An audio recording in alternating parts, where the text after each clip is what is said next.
Good evening, everybody. Welcome again to the latest Thursday night chat brought to you in association with Scrivens. Thank you again for joining us a little bit later on than usual this evening, but thanks ever so much for your company and also for all your questions. And thanks to, of course, to our special guest, which this week is Warwickshire and England legend Ian Bell, one of the finest batsmen of this or any era. Ian, welcome, and ink drying on another contract at the Bears. You must be champing at the bit now you're back in training. Yeah, evening Brian, evening everyone, and thanks for letting me get the kids to bed as well. That makes my life a lot easier anyway. But it's always nice to, I suppose, sign an extension. Obviously, it's been a frustrating 18 months, really.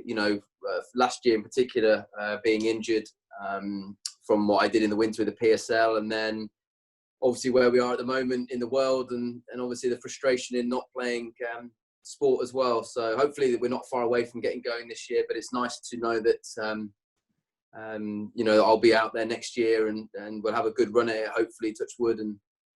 But yeah, it's nice. Things seem to be shaping up really nicely for the club at the moment, and it's nice to, I suppose, add a little bit more experience still to the squad, and hopefully we keep making those strides forward. And every cricketer in the country will be champing at the bit, of course, having not played cricket for so long. You more than anyone, I'm guessing, after missing last year. You must be desperate to get out there, bat in hand. Yeah, definitely, mate. It's been frustrating in particular. Obviously, having working so hard physically to get back, is to be fit and strong, and to be sat certainly during April in particular when it was an incredible. The weather we had was just so frustrating. To be sat in the garden and, I suppose training and doing the fitness stuff that you can do we had to do, but not to be playing cricket was particularly frustrating. And as you said, off the back of the year before, you just want to get out and play. So hopefully there's a little bit of light at the end of the tunnel in terms of getting out there. And it looks like obviously we're going to start with Championship cricket and then with some T20, and we'll wait and see what the fixtures look like when they get confirmed. We'll look forward to seeing you and the Bears out there, of course, Belly. But before you face the bowlers of county cricket, you've got to face some tough questions this evening from members.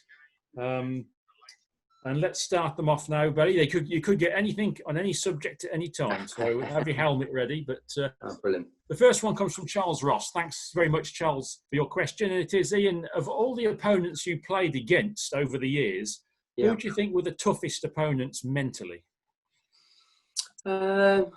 Good question. You're always going through different times and there's different challenges along the way. I'd still say the best team that I ever played against that challenged you in every part was probably the early Australian side that I played. So the 2005 and then the 2006-07 side. They were probably, I probably didn't play against that Australian side in their absolute peak when they were probably, best in the world for 10 or so years. But I think, that's certainly that Australian side with Ponting, Warne, McGrath, Lee, Langer, Hayden. You can go through it, absolute legends of the game. I still think that's the best side I ever played against. And certainly the best Australian side. You don't get a poor Australian side, but I think at that time in my career, I think that was the biggest challenge. But looking back now, the other side of my England career, that I'd still say that was probably the best side I ever played against. There were certain other challenges along the way. Syed Ajmal in particular for Pakistan, when DRS started to come into the game, and obviously as a batsman you like to use your pad as a second. Certainly in Test match cricket, kicking the ball is just part of the defensive skill. But when DRS came in and you couldn't use that anymore, that was a massive challenge mentally and technically to adapt to the new rules. But certainly the Australian side probably for me was the biggest challenge. Just following on from that, Belly, question from Steve Lucas. He says, how difficult was it against the Aussies in 2005? And what did you learn during that series, technically or mentally, that perhaps enabled you to perform so well in subsequent Ashes series? Yeah, I think in hindsight now, I probably wasn't ready mentally, and my game wasn't quite ready for Test match cricket. But again, I think that's the beauty of it. You never quite know until you're thrown into that environment. And, I'd done everything I could possibly do. I'd obviously scored my runs for Warwickshire. I'd performed on England A tours. The Test match cricket that I played one against the West Indies, 2 against Bangladesh, and scored my runs. So I think for me, it was a great education at that time. I think I was probably about 22 at the time, and it was a real eye-opener into the highest level of cricket. And it probably, the best thing I probably could have done with it, even though I wasn't the most successful series with the bat, was learn from every mistake or everything I could take from that series. Watching some incredible cricket, the way Flintoff was at his best, Ponting scored an amazing 100. And I tried to learn as much as I could, and I think that was probably the thing I take from that series. It was an incredible series, but I was lucky in a way to the next series. We went out to Pakistan, and I was leading run scorer in that Test match series, which I think was quite important for my career as well. Was to make sure I showed the English coaching staff at the time that I was going to be a fast learner and get back amongst the runs, which was important. But I do believe it was an education, I would say, when you're thrown in as a youngster against that group. And like with any sport with Australia, and even playing club cricket in Australia, I remember my early days when I went out there, you have to earn their respect. They don't give respect out off reputation or easily. You have to earn it. And I think that series, it took me a while, to be honest with you, to earn my respect against Australia. But it was, I would say, like I said, it stood me in good stead for my career, because it probably, it was a bit of a leveler as well for me in terms of, okay, if you want to be a Test match cricketer and become the best player you can be, there's a long way to go, even though you were representing your country. So I think that they were the things I tried to take out of that series in particular. Thank you, Billy. Charles Ross asks another question. It also dwells on a young cricketer with perhaps a big future. He says, Ian, did your son's bowling improve during lockdown, or is he still bowling full bungers with a toilet roll and being told you can't bowl there, son, as you ruthlessly dispatch it through the covers? It has actually. Again, it's been like for everyone, it's been so frustrating not to be able to do get out and do normal things. But and actually, really strangely, he was back netting and doing some stuff with complete cricket before I was, probably about 4 weeks before, which was a bit weird, dropping him off at nets to do batting and bowling. But yeah, he's enjoyed it. That was a bit of good fun and a bit of banter, but actually, quite seriously, he actually does love his cricket, which I've never tried to force on him or anything like that. And he likes his football and his golf and everything. So we'll see where that happens. But yeah, he's enjoyed his cricket actually during this lockdown. That's great to hear. David Whittingham, good evening, David. And he asks, Belly, 2004, the year you made your Test debut, I saw your double century at Horsham. Mm-hmm. What are your memories of that game? I must admit, Billy, I remember that as a bit of a road. It was a road. That is for sure. We're probably still playing on that game now if we could. But again, that year was a big year for me personally and the club. But I think I remember obviously John Inverarity coming into Warwickshire at that time, and the winter before, he was adamant that I should go to Australia and play club cricket, which I still look back now and think that was probably the best thing that ever happened to me in my cricket. Obviously, I've been very lucky to come through the Warwickshire pathway, go through the ECB coaching, and from like ESCA all the way through the 19s. So I've been given a very lucky upbringing in terms of my cricket. But I think this was something I needed to do in terms of, I think it's, you go and fend for yourself. So the maturity side of things, going away on your own and doing that. And I think going into that season, and I'd gone quite well in club cricket in Australia, and I came back a much better player, probably a much more mature player. And into that season, I still think probably in terms of volume of runs, it was probably the best season I've ever had for the club. And that innings there was somewhere near my best as well at that time in my career. And went on a pretty good run after that game. So a very memorable game, and something like I felt like I was somewhere at my best at that time. I think was there a run of about 4 tons in 5 innings and then a 96 not out? So did you get a couple of tons at Old Trafford? Do I remember? I did, yeah. So it's like I said, it's when you're playing in that kind of form, and I think in a way, like getting selected for England as well, you need to be at the right place at the right time. And obviously off the back of that season, I was in incredible form, and then got picked. I think Mark Butcher got injured for the last Test match of the Oval, so it was just the right place at the right time. But again, that was an amazing season, really. Again, because I suppose winning the championship is, it's not an easy thing to do, and sometimes you think it's going to happen all the time, and look back now, and that was a really good season. Obviously, led really well by Nick Knight, who scored his runs. Trotty scored his runs. Myself. And I remember Brad Hogg coming in. He obviously didn't get lots of wickets for a overseas player, but his runs at number 7, 8 actually helped us a lot because he scored them so quickly. So it was a really enjoyable season, actually, to win the championship like we did. I mean, it wasn't, like I said, we didn't win. I think we got the most draws ever by a championship team winning a championship. So we scored a lot of runs. We struggled to get 20 wickets, but it was a really good season for us. Question from Alan Plum. Thank you, Alan. And he brings you right up to date, Belly. He says, as a senior pro in the Bears squad, how do you go about passing on your experience to the younger players? Well, I'd like to think I've always tried to do that. Here, I think that's a part to play. It's, even when I've come back, when I was in the middle of my England career, I'd always try and have time to speak to all the young batters and young cricketers that we have on the squad. That's always something I've tried to do, and I always think I was lucky in my time that I had good senior players that did the same. So, I think for me now that is part of it, and I think that's also part of as well the Tim Bresnan signing, which I think is a really good one for the club as well. I mean, his experience as a seamer as well with the likes of Ethan Brooks, Henry Brooks, George Garrett. We've got a lot of good young seamers coming through, and mine and Tim's role now is very much performing in the middle, but also in preparation and training and off the field, being able to help these guide these guys through the early stages and help them. And it's quite interesting having a lot of discussions. I think coaches sometimes can get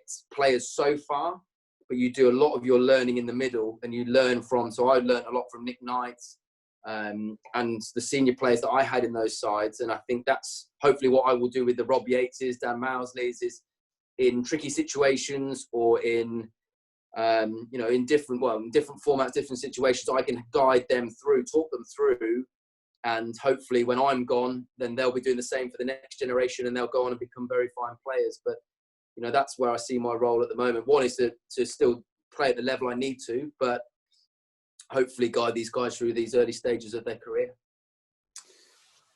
Question from Peter Titmus. Thanks for your questions as always, Peter. He says, Ian, can you describe the feeling of what it was like going out to bat against and being sledged by Shane Warne, and how did you get past that to earn his respect?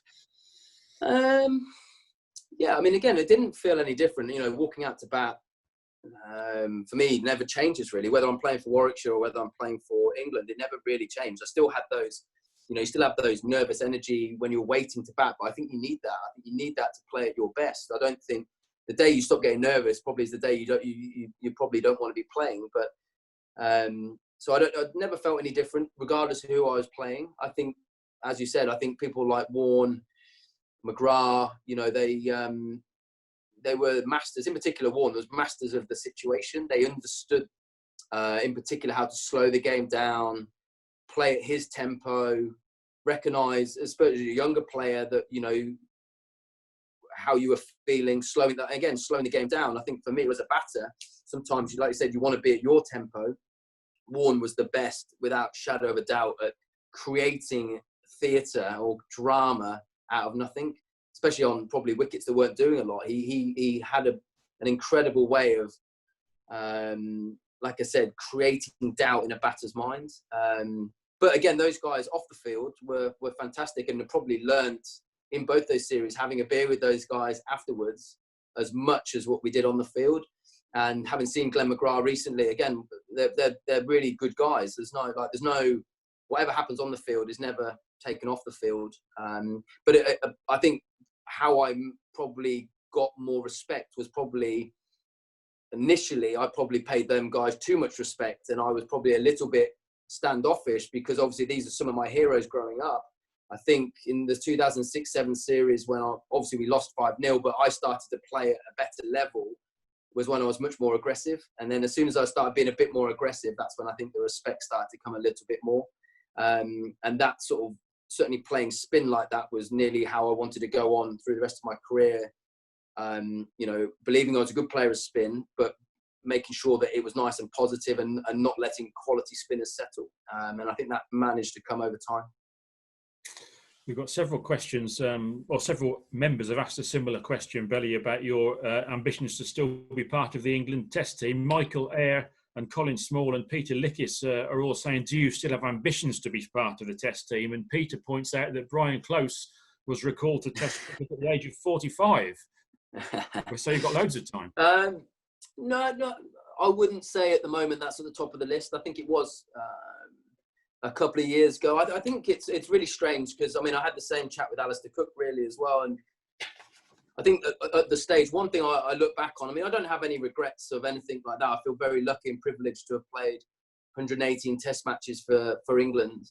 I think at the time, at the end of the Ashes, I was very close and very, like, I'd had the conversations with my wife that I was done. If I was going to retire, you know, I'd done as much as I possibly could. I was just mentally exhausted. And I think I look back now, and that's probably where I was. I think what I should have done, I remember Andrew Strauss actually offering me the winter off in 2000, it must have been 15, 16. And he said, look, you know, you've got if you don't want to tour, have it off. And I remember declining that offer because I felt that I wasn't playing quite my best, but I felt that if I was going to go, I didn't want it to make it look like it was an easy option, that I was trying to miss any cricket. But probably what I look back now, certainly going into the 18 season when I was Player of the Year for Warwickshire, was that actually I probably took a step back pre-Christmas. I literally did not pick up a bat until we got back in January. I mean, that's the longest I can remember it since I was probably 14, 15, that I didn't pick up a bat for months. And I remember my first net back in with Frosty, and it was like I was moving and playing incredibly well, and I hadn't hit a ball. And I think when I look back at the end of my Test career, what I should have done was taking a break. I think I was mentally burnt out from the travelling and the amount of cricket that was being played with England.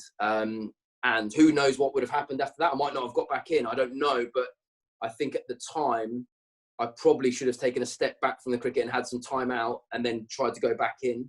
And I might still be playing now, I don't know. I don't have a regret on the decision because I did it for the right reasons. But I think it's too late now to go back in. But that was sort of where it happened. I think when I finished, you know, I certainly wasn't in a great place mentally. I really wasn't enjoying travelling anymore, and I probably should have, like I said, taken that advice actually and stepped back for 6 months. Carl Jordan asks a question, Belly, about a very unique match that you played in. In hindsight, thank you, Carl, as always, for your questions. He says, Ian, in hindsight, what are your thoughts on the Stanford game in the Caribbean against the West Indies? Were England pressurised to play, or was the money on offer just obscene and could not be turned down? I guess you're told choice. No, we didn't really have a choice. I think it was obviously at the time, it was Giles Clarke's way of trying to not make people go to the IPL. So whether the BCCI and the ECB's relationship at that time was particularly good, I don't know. But no, I don't feel like we were pressured into it. It just was, as a player, you look at the schedule, all of a sudden you're playing in a Stanford game. I do remember we got these, so obviously what they wanted us to use these black bats. I've still got one in my garage actually. And I don't know what they put in ours, but ours didn't seem to go as far as some of the others. And we got bowled out. We got absolutely smashed by this West Indian side. So yeah, it didn't have a particularly good middle. But no, I remember it wasn't. To be honest, it wasn't a particularly pleasant week. To be honest with you, again, there was a lot made out about money, and it wasn't really a week that, you know, cricket, like, as a guy that just loves playing the game, it really was quite a nasty. Like I said, there's a lot of the press and everything was just a little bit. It wasn't an enjoyable week actually. And if it hadn't happened, I don't think anyone who was involved in it would be that bothered really. But as we've seen where 2020 cricket's gone now, it's sort of is part and parcel, isn't it? There's a lot of money now out there, you know, playing 2020 cricket, whether that's right or wrong. It's nice to see a lot of the players now do still see Test cricket as the pinnacle, and I do believe that's where you get remembered to be the best player. So like seeing Josh Buttler at the moment still wanting to be a Test match cricketer when he probably doesn't need to be. I think that still says that this next generation of players still see Test cricket as the format that you really want to be the best you can be in. Another question from Carl for you, Ian. Alan Stanford, the challenge, not the most dignified of tournaments, but the county championship. Now that's dignified, isn't it? And he asked about a day of county championship cricket. What do you remember, Belly, of your match at Lords against Middlesex in 2004, where you got a century and your bowling figures were 4 overs, 1 maiden, 4 for 4. And you got Lance Klusner out twice, LBW in the match. Yeah. A good game. Yeah. Well, I remember Nick Knight, I think, got a 100 in that game. So, it was a phenomenal game of cricket. And I do keep reminding Henry Brooks that I've probably still got better first-class figures than he has as well. So that winds him up quite a bit, which enjoys me. But it was one of those phenomenal... Lords is an incredible place, but playing cricket in England, certainly with the red ball, is a unique thing purely off the weather. So I remember us winning the toss. I believe we must have bowled overcast conditions. It swung and nipped all over the place. And then as soon as Middlesex were bowled out, the sun came out for a day and a half. Not a cloud in the sky. It didn't seam. It didn't swing. It didn't do anything. Nick Knight got a 100.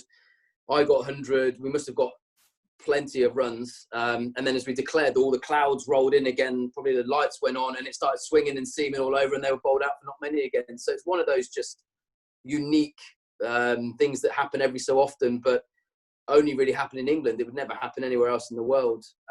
Certainly with the Duke's ball in this country.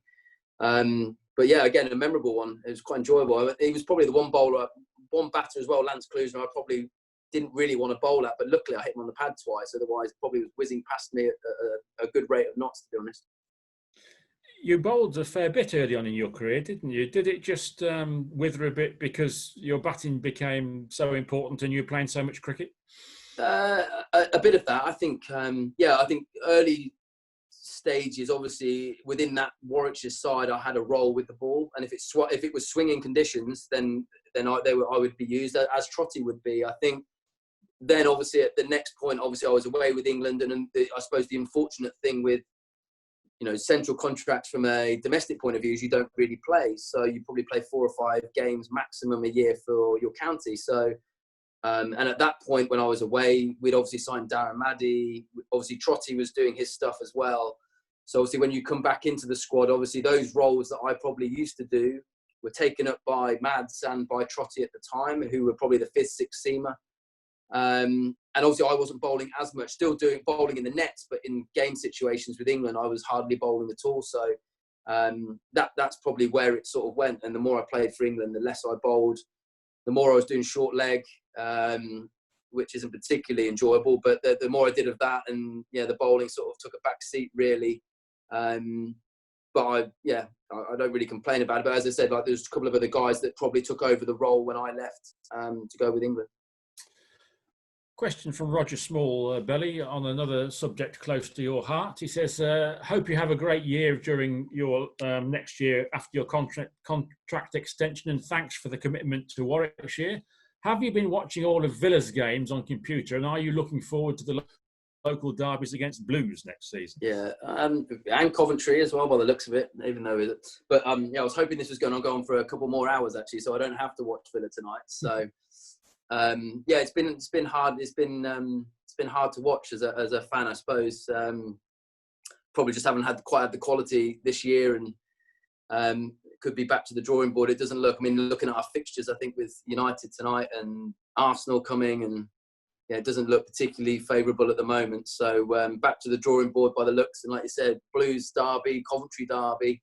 So there's not too many distant away games by the looks. It's like the Midlands Conference, which in a way is not a bad thing either. Question from Michael Ratcliffe. Thank you for your question, Michael. And he asks, Belly, how have you coped with playing so little cricket in the last year or so due to injury, and now, of course, COVID-19 and the lockdown? Just frustrated, really. I mean, touch wood at the moment. Rhythm in the nets has been really nice. I was trying my hardest last year to get out on the field, but I was probably still at 70%, really. I was just trying my hardest to get out and play. I played a one club game, which didn't go particularly well. That lasted one ball. And then a couple of second team games where I got a couple of 30s and 40s, but it just wasn't going to happen. The surgeon actually said to me it was going to take 12 months to be back fully ready to play. And to be fair, I think he's been absolutely right. And I was trying to do it in 7 months and it just wasn't going to work. But yeah, touch wood at the moment. It feels good facing the bowlers out on grass and in the nets. Hopefully, it won't be too long to get up to speed for the match situation. I'm sure it'll, like in any time, first one for a while, I'll be a little bit nervous. I just want to get out and, like I said, win games of cricket for Warwickshire. So hopefully you get off to a good start. But touch wood at the moment, everything feels, body feels great. It feels in the nets I'm batting as well as I can do. So hopefully I'm in a good place to hit the ground running when we do get going. Good to hear, Belly. A question from, who knows, it might be the next Ian Bell. Question from Isa Ali, who says, I am 7 years old. I would like to be a batsman. What should I do right now to get ready to play for England? Oh, that's a good question. I think, well, firstly, you've got to love the game. I think that's the most important thing for me. I think when you enjoy something, you end up doing all the hard work, and that's, you certainly can't get to the top and play for England if you don't do that. I think for me, I was always drilled in at Warwickshire. I think I was very lucky, obviously, to work very closely alongside with a guy called Neil Abberley, who helped me work on a really simple technique, really. And I think that's the thing for me. The higher level you go up, the more simple you can keep things, I think, under pressure, the better it is. You don't want too many moving parts in a batting technique. You want to keep it really simple. And I was lucky enough to work with Neil. And I think that's another thing I think you should have. I always believe that you should have one person, a sounding board that you can go and bounce ideas off. That's not to say you don't listen to loads of people, but you can get sometimes confused with lots of different ideas. So if you have your one person to go back to, you can always ask them, I've been told this, what do you think? And you've got to have that trust relationship with somebody that can help guide you, which is what Neil did for me, really. He was, he guided me on and off the field, right up until obviously when he passed away. But I was, he'd be the one bloke that I'd always go back to, even when I was 75 test matches into an England career. Not to say I wouldn't listen to the England coaches, but I would have absolute trust in what Neil would say to me. And sometimes it wasn't what I wanted to hear either. It was pretty brutal, honest and straight to me. And that was up to me to then do something about it and react. But yeah, there'd be the things, keeping things very simple, love the game, and have one person that's a really good sounding board to get honest feedback and try and keep things, again, simple. Thank you, Belly. Thank you for your question, Issa. I look forward one time, perhaps you'll be the interviewee on one of these, and I'll be talking to you about your great career. So all the best to you, Issa. You've just very skillfully, Belly, answered the next question as well, which is a great effort, because Welding talks about Neil Abberley. He says, Neville says, Belly, many years ago, I was fortunate to attend coaching for club players by Neil Abberley. During the final session, he put his pads on and went into the net and showed we understood the difference between club and county cricket. I know, Ian, you will agree that Neil was a special man.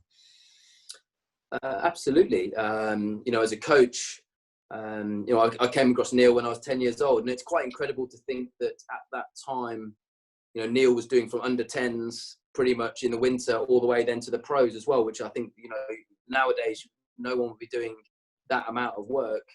I think I was very lucky. I was at the right place at the right time. Well, I think there's two things. Warwickshire were incredibly successful through the 90s when I was growing up. So I had, on the doorstep, a winning Warwickshire side that you can go and watch. And we go to Lord's finals, and, and that was my inspiration about wanting to play cricket. Certainly the Lord's finals and those days out.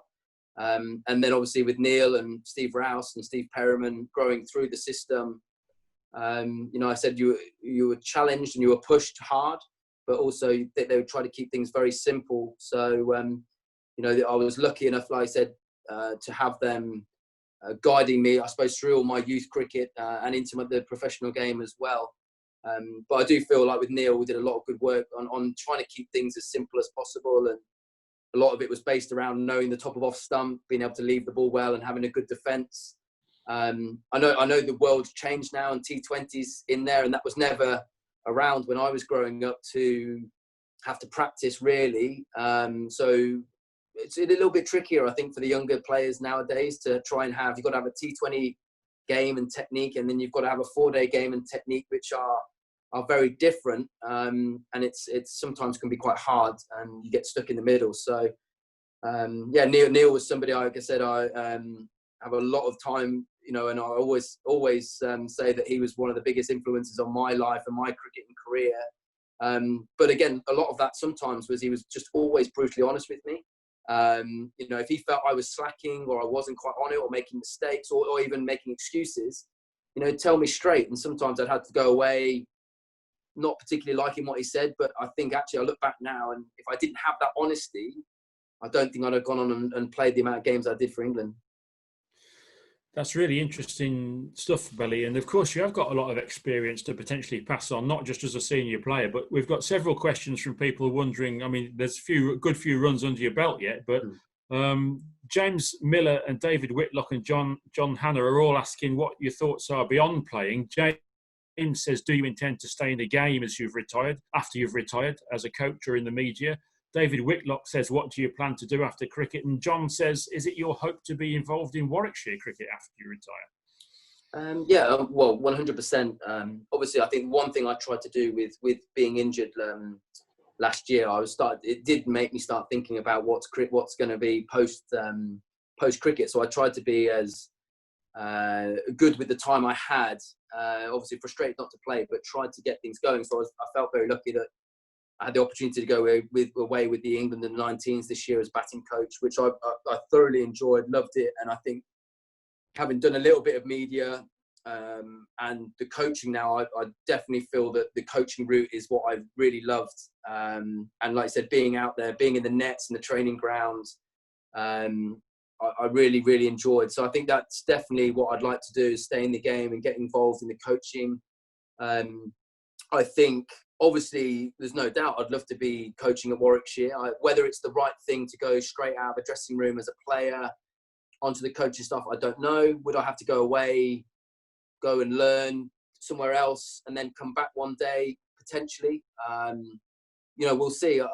Again, one of my goals, I'd love to be coach of Warwickshire one day or involved. And there's no doubt, this is the place I love and, where I want to be. But also I'm wary that as a player, it's very different than being a coach, and sometimes a bit of time apart is a little bit easier than to come in and coach. So we'll see, but there's no doubt one day it's definitely it's something that I would like to do, and coaching as well. Obviously, I'd love to do it in different parts of the world. Obviously, having played in some of the franchise cricket as well in the subcontinent, I do quite get interested in coaching in the subcontinent and the way that the game is seen over there.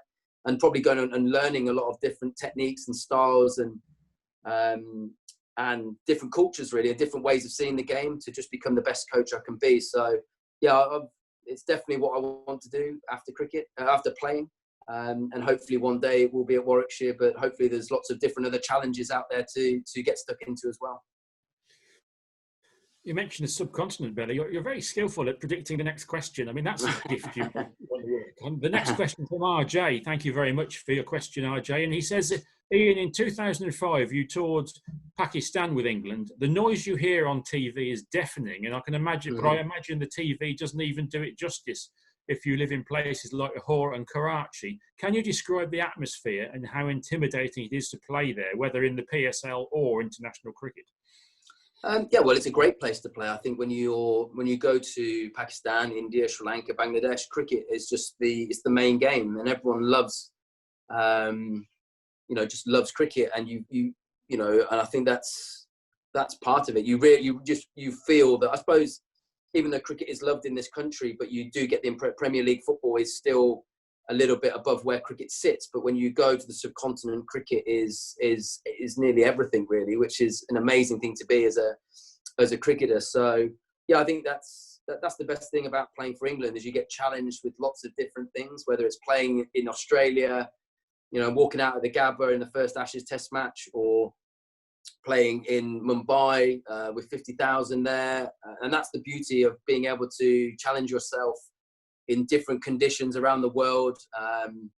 And that's the beauty of it. And that's why the best players can score runs home and away. And they're the challenges, really, to be able to adapt and evolve to the conditions is what the international, and that's the beauty of it, really. That's what you're always trying to improve and get better at. But I've loved my time traveling the world and playing in those conditions and different conditions. But Pakistan was a really enjoyable tour, and it's good to see that actually. It's incredible to think that was such a long time ago, and it was actually the last time England toured Pakistan. So let's hope that at some point, it's good to see the PSL's gone back there, and there's an MCC tour recently there, and hopefully there will be some cricket there, international cricket in the near future, because as you said, there's so many people that love cricket over there, and you want to see cricket thriving in Pakistan.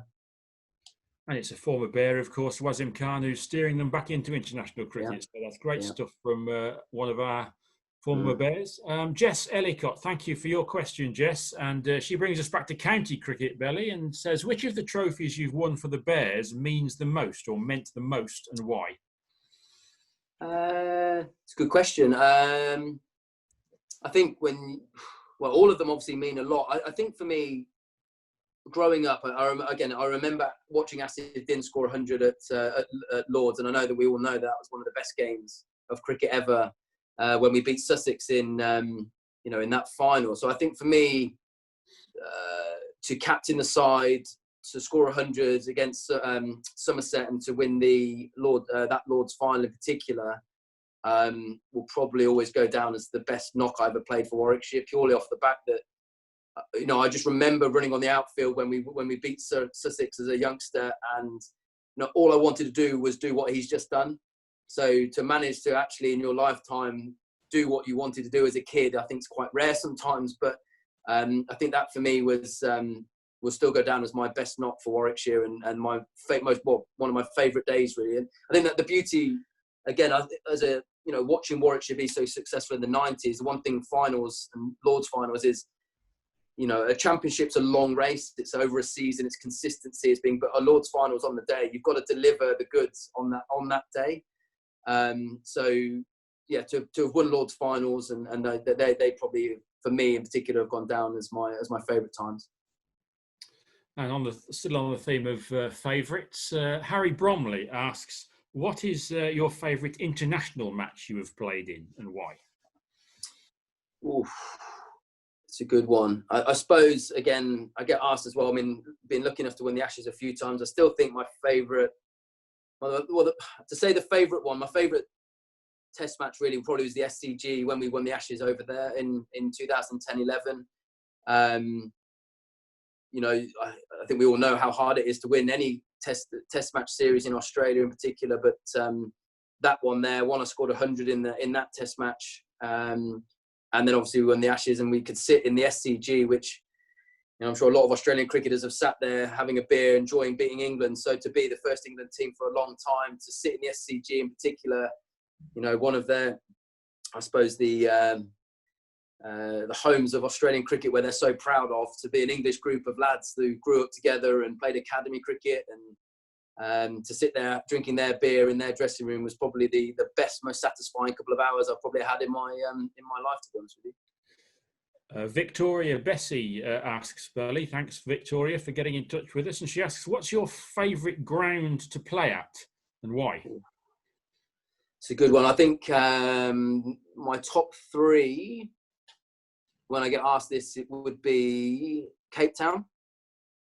Just an incredible place to play.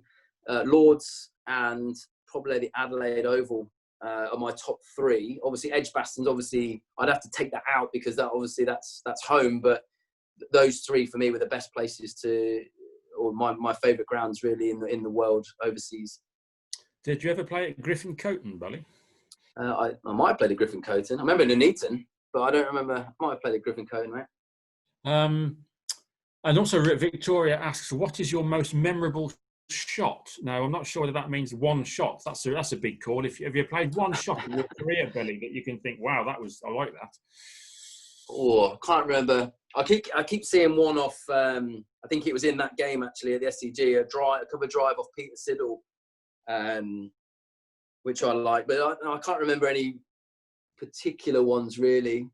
The only one I have a regret on is 199 getting caught by Harris, who then obviously came and played for us at Warwickshire, and he caught a one-handed caught and bowled on 199 at Lords. So that was the most memorable shot I can remember, not in a good way, but that was a frustrating one. Tom McMullen asks, who's your favourite partner at the crease over the years? Ooh. I don't know whether it's controversial or not, but I think I enjoyed my time back with Kevin Peterson probably the most out of everyone. But I think that was because we were very different. Obviously, we were different in heights. I was an off-sided player. He was a very leg-sided player. So for some reason, it just worked. So I think for bowlers in particular, it was probably it was a hard partnership to bowl at, purely because the same ball I would hit through the covers, he could hit through mid-wicket. So I think we had a really good relationship. I also enjoyed with Matt Pryor as well. Matt Pryor, who would come in, always play at an energy, a real quick tempo. So I quite enjoyed playing with him. And it was quite relaxed in the middle. And we had a very similar style. We always used to go in, 5 runs at a time. Within the partnership, so we had we saw it very similar, and that was how I always batted. I've always gone in small little targets along the way to break it down. So again, those two, when Kev was on, and he was at his best, it was probably a very good place to watch from the non-strikers end. But we did complement each other. But Matt Pryor, me, again, we the way we went about it and we broke it down was very similar. So. And obviously there was Trotty, but Trotty sometimes it was great to bat with, but we were very different. Did a lot of time you felt Trotty was batting there in his own little bubble, and you were sort of next to him rather than sometimes working together. But I enjoyed my time with Trotty. Obviously, we scored a lot of runs for Warwickshire and with England together, which was great. A question from Eli Z. Farn. Thank you very much, Eli, for your question. It is, Ian, you were called out of school, I think, to make your debut for Warwickshire against Sussex at Edgbaston in 1999. What do you recall of that? Well, I can tell you in 3, Lurie went out, in, and then I was back in the pavilion. So it was as quick as that. But I do remember the phone call and getting called out of a lesson at Princeton School, Princeton College. So yeah, I remember it. And actually they had me because I think it was the last year that it was 1 division. And we had to beat Sussex, and there was another game going on to see who would finish in Division 1 and 2. And I remember we only needed 20 to win, and I think I might have been batting 4 or 5. And Phil Neal actually, and I think he enjoyed that joke more than most. But they told me to stick my pads on, but they were never going to let me in. There was always somebody else with their pads on, so they made me sweat on those last 20 runs in my first game, which was he always reminds me of that one when I do see him. Mike Pheasant Belly asks, you had to deal with very high expectations from boyhood. How difficult was that, and did it become easier as the years went by?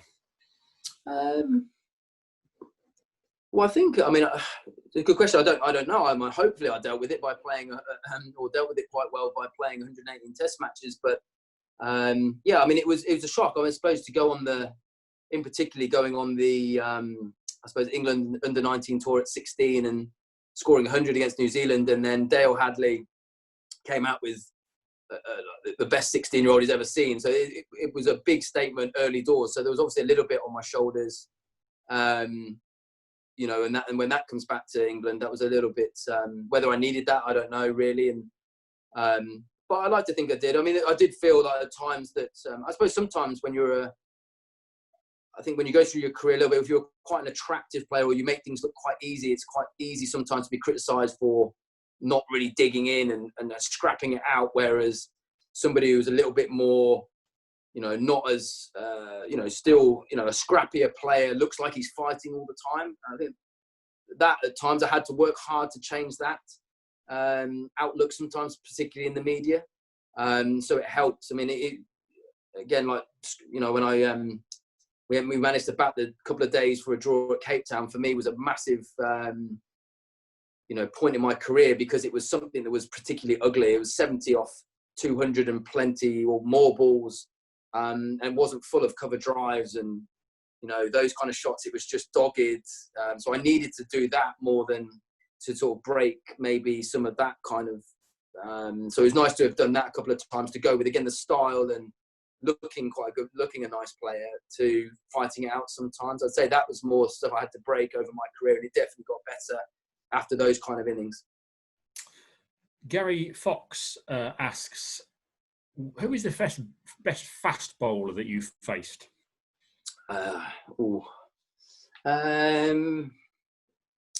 Interesting. I mean, there's been different spells at times. I'd still say McGrath and Warne together were the best partnership. You know, they really put pressure from both ends of a test match, and put you under the most amount of pressure. Interestingly, and some people find this quite strange, because I suppose we're all different.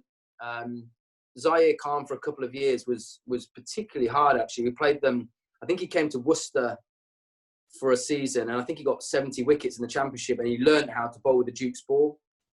And for a couple of years, actually, for India, he was really hard work. I mean, he could swing the new ball, but like Jimmy and these guys, he was brilliant with the old ball and reversing it, and he'd had a really incredible way of being able to hide the ball like Jimmy Anderson, so you'd never see which way the shine was. So you're trying to watch to see generally from a bowler which side it is, and he'd be amazing at being able to cover it. So there was a couple of years where he was probably bowling at a good pace, 85 miles an hour, but had all the tricks and the skills.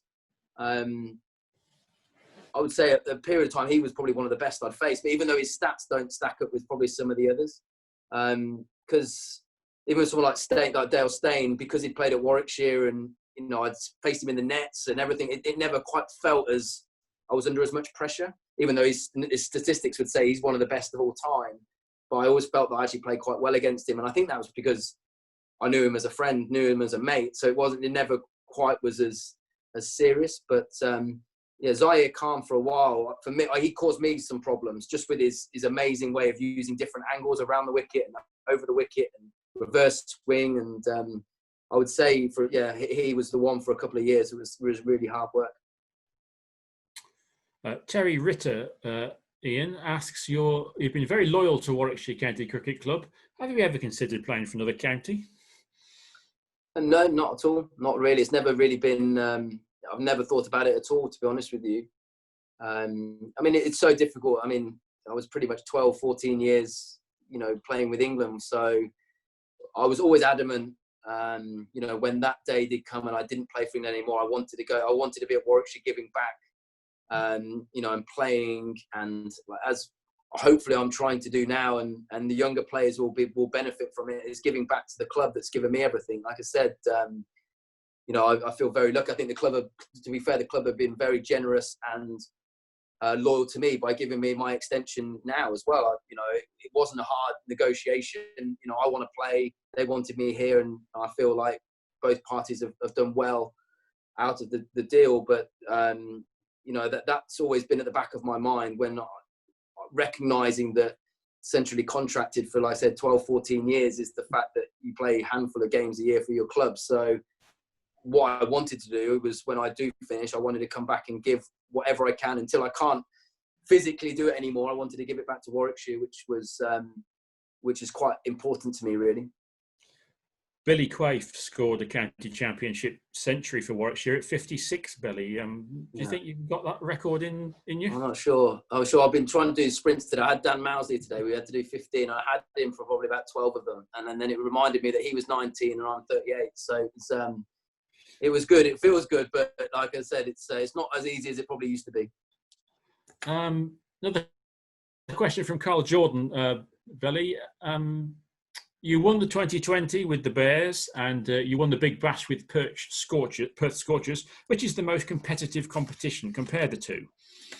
It's difficult. I mean, again, in Australia, I think there's 8 teams. So it's like if you were to put 8 teams in England, the standard would be higher. I think that's the only difference, really. I mean, it does feel like it was probably a higher standard in terms of you're playing on probably, like I said, better pitches, because again, it's like an international quality of pitch. There are probably in Australia, again, because there's only 8 teams, it's probably the general pace bowling is a little bit higher. The pace is a bit higher. that's the only difference, really. Again, like I said, if we had, it will be interesting to see how the 100 does pan out with smaller amount of teams and the quality if it goes up. But yeah, I would say that it just edges county cricket or the Blast, but purely just on the like the fact that, again, if you split 18 teams in this country, the standard would probably be the same, if not higher. And it felt like sometimes, and I suppose in those games, you were always in the middle of the square. Sometimes at Edgbaston, we could be on the edge with a small side and a big side. You might play on a wicket 3 or 4 times. You could go to Old Trafford and it would just be, like I said, 120 is a good score. Whereas in Australia, it was set up a bit more like international cricket. You would always play on a fresh pitch. And it was there really for high scores, really. But yeah, like I said, only the fact that the smaller amount of teams made it probably a slightly better quality. Joe Ellicott asks, what's the best club competition experience you've had outside of England? Would that be the Big Bash? Yeah, definitely. Again, I think the one thing that they had, I know that things have changed a little bit recently, but the year I was out there, it was all on terrestrial TV, which again, I'm a big believer that cricket, it needs to be on terrestrial TV, or certainly some of it. And I think that they're very lucky over there as well, that the fact that over Christmas period, and the schools are off, that you can watch every day or every night, you're watching a Big Bash game live on terrestrial TV, which again, for young up-and-coming cricketers is just absolutely incredible. And the audience they're capturing was massive. So I think that does make a big difference. And when you're involved in it, it's quite nice. Again, not to say that the Blast isn't, but like generally in the Blast, there could be 6 or 7 games that night. Whereas again, in the competition, when you get out in Australia, there's only 1 game every night. So every other team is sat watching the game that's going on. So you feel like you're part of everything that's going on because you're watching it all on TV. Eli Z. Farn again has been in touch. Thank you, Eli. And he asks Belly, in the 2015 Ashes test at Edgbaston, you'd gone past 50 and looked well set before falling to Nathan Lyon. Would becoming the first Bear to score a test century at Edgbaston have been one of your proudest achievements, as you looked devastated when you got out? Yeah, I mean, yeah, it's obviously it's incredible to think. Obviously, the players we've had, that we still haven't got a Test match century from a Bear, at Edgbaston, which is quite incredible. But not really on that one. I can't remember what. I think I was 70 not out when rain affected a game at Edgbaston Test. It might have been 80 against the West Indies. So that game finished, being 83 not out. That one, I did feel that night, I thought that was my chance there. And the weather got in the way of that one. But no, it's not. It wasn't. I mean, again, of course, I would have loved to score 100 at Edgbaston as an English player, but it was not really been on the top. I don't care where I scored a Test match for 100 for England. It could be anywhere, like I said, Nuneaton or anywhere. I'd take it. So, yeah. But I enjoyed my time. I probably scored a lot of 50s and never really converted at Edgbaston in Test match cricket, which is a little bit disappointing. But it wasn't one of my major goals, to be honest with you. Another question from Carl Jordan. What are your most memorable innings for Warwickshire and for England? One of each. Again, I think my favourite innings was definitely the Lord's final, getting 100. As I said, it wasn't an easy pitch. It was the first day-night game as well, I think, Lord's final. So again, to do it on the big stage when it's that day that matters for your club as well. Like I said, with England, sometimes you're playing on the big stage and you get more opportunity, but with your club and it's one final, you don't know when the next one's going to come. So you want to get it done on that day. So that's definitely the best one for Warwickshire. For England, I'm not sure. There's been a few. I think possibly, I mean, a couple of, obviously 2013 in the Ashes when I scored 300s was probably me at my absolute best in England shirt. That probably from 11 to 13 period. So to have affected a series like that with the bat, when it was probably a little bit closer than what the series, I think winning 3-1 probably looked. So that was the best that I've played, and probably that Durham 100. Anytime batting at Durham can be a little bit tricky with it. It does do a little bit more than most places in this country, but scoring 100, then winning the Ashes Test match and the series in that game was probably one of the better ones for myself. Brian Wild, Ian, asks a question we've sort of touched on earlier on. He said, in your early test matches against Australia, how did you cope with the sledging, name calling and comments in the newspaper? Mm-hmm. And of course, in Australia, I remember talking to Ash and him saying off the field they can be great, but there's no holds barred on the field from players or spectators. That must be quite hostile terrain to go into. No, it is. I mean, it's different. I think that's the thing. I think going into the Ashes series as a youngster at the time, you know, there is a massive difference between Test match cricket and then Ashes Test match cricket. Not necessarily the standard, but everything that comes with it. So the amount of media is ramped up, the interest is ramped up, and that there's a lot more interest. And I think that's it. It's not necessarily the standards any different, and the fact that actually, you know, as Englishmen, we want to beat Australia more than anything, and they want to beat us, so that's it can be remembered for a lot longer. I think going to Australia in particular, yeah, I mean their media is a little bit different to ours. They're very much very biased, very much on side with them. They can turn on them quite quickly, but they were very much, they love when we turn up because, yeah, we are the centre. I remember the first tour, I don't know if Ash ever said that I remember we were at the SCG training and all the news channels were there and they were filming it, and they basically just clipped all the catches that were dropped from the session. And I remember it just saying the Poms are in town. It was just Harvey like dropping balls here and another one down there. It made us look like the worst team on the planet. But that was like how it all was. It was all like everyone was against us kind of feeling.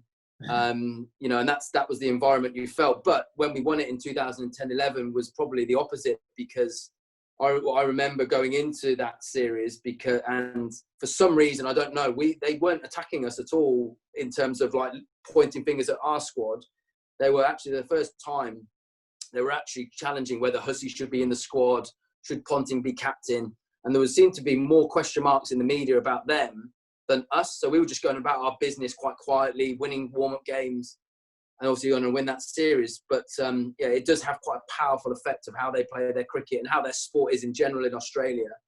And actually, probably the drive to the Gabba in the morning of the first Test match is probably the best drive you'll ever go on in a tour. I mean, it's just, you know, everything from KFC is green and gold and everything. It's just gone. It just goes nuts about Australia.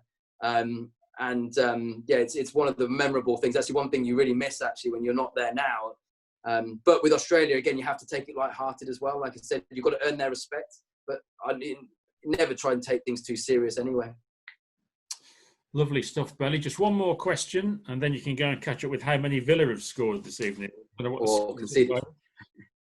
The question is from Derek Sparrow, and he says, Ian, you've been part of many trophy-winning Warwickshire sides over the years. How much would it mean to be part of a trophy-winning team next season? And how well equipped do you think the Bears are to make that happen?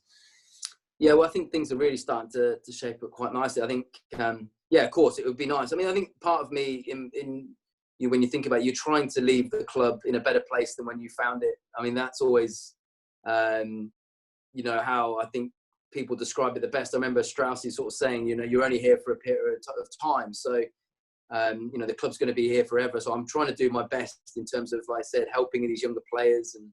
And, you know, it would be great to win a trophy in the next couple of years. But if the platform has to be set now that we go on and be a really successful side through the next decade, then hopefully, like I said, I'm doing everything I can and helping that will be the case. But it would be amazing to get a trophy next year. Would be incredible. But I have been impressed. Obviously, the frustrating side of not being out and playing last year, obviously, probably allowed the likes of Yates and these younger guys probably opportunity, which they probably wouldn't have got if we were all fully fit. So hopefully that might be a blessing in disguise going forward, that they're already a year down the line in terms of experience. But I have been, you know, impressed actually watching Ethan Brooks, Yates, Mousley, the way they've been batting actually in the nets. And I think our squad is just starting to trend in the right way, actually. You know, it's a young group, but they're working extremely hard, which, you know, is exciting to see that you've got a group of players now that, one, they love the club, but also they're working really hard to improve every day. And if they keep that and they keep that attitude to improving all the time, then I think the club will be very successful in the future. Lovely stuff, Ian. It's been a fascinating hour. Thank you very much for joining us. No problem. Thanks, Brian, and thanks, everyone. Good to see everyone. And thank you all for joining us again. Thanks ever so much for all the questions that you've sent in. Please do send us plenty for next week's guest, which will be back at the usual time of 6 p.m. next Thursday. Another Bears legend of this era, Tim Ambrose, will be joining us. So please do give us your questions for Bears and England legend Tim Ambrose. Until then, on behalf of Warwickshire County Cricket Club, take care and stay safe.